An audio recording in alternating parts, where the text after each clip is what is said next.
بسم اللہ الرحمن الرحیم۔ منبر رسول صلی اللہ علیہ وسلم بننے سے پہلے حضور پرنور صلی اللہ علیہ وسلم خشک کھجور کے تنے سے ٹیک لگا کر خطبہ ارشاد فرمایا کرتے تھے۔ جب پختہ منبر رسول صلی اللہ علیہ وسلم تیار ہو گیا اور آپ صلی اللہ علیہ وسلم منبر پر تشریف فرما ہوئے تو خشک کھجور کے تنے سے یہ صدمہ جدائی برداشت نہ ہوا۔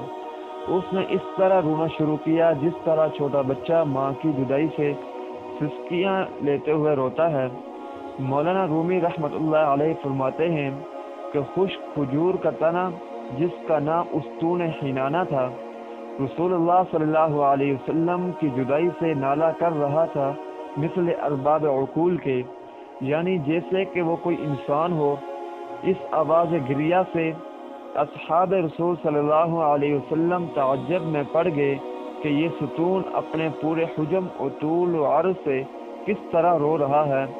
آپ صلی اللہ علیہ وسلم نے دریافت کیا، اے ستون تجھے کیا ہوا؟ اس نے عرض کیا، یا رسول اللہ صلی اللہ علیہ وسلم، آپ کی جدائی کا صدمہ مجھ سے برداشت نہیں ہوا۔ آپ صلی اللہ علیہ وسلم کی جدائی سے میری جان اندر ہی اندر جل رہی ہے۔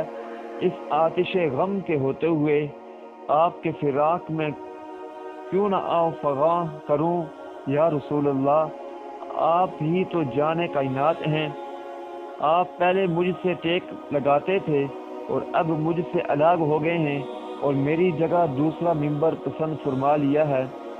حضور انور صلی اللہ علیہ وسلم نے ارشاد فرمایا، ارے مبارک ستون، اگر تو چاہتا ہے تیرے لیے دعا کروں تو سرسبز اور ثمر اور درخت ہو جائے اور تیرے پھلوں سے ہی ہر شرقی اور غربی مستفید ہو، اور کیا تو ہمیشہ کے لیے تر و تازہ ہونا چاہتا ہے یا تو پھر عالم آخرت میں کچھ چاہتا ہے؟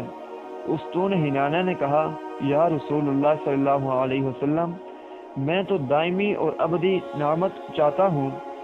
مولانا روم رحمۃ اللہ علیہ فرماتے ہیں، اے غافل، تمہیں اس لکڑی سے سبق لینا چاہیے کہ تم انسان ہو کر دنیا فانی پر گرویدہ اور آخرت سے زو گرداں ہو رہے ہو، جبکہ استون حنانہ نعمت دائمی کو نعمت فانی پر ترجیح دے رہا ہے۔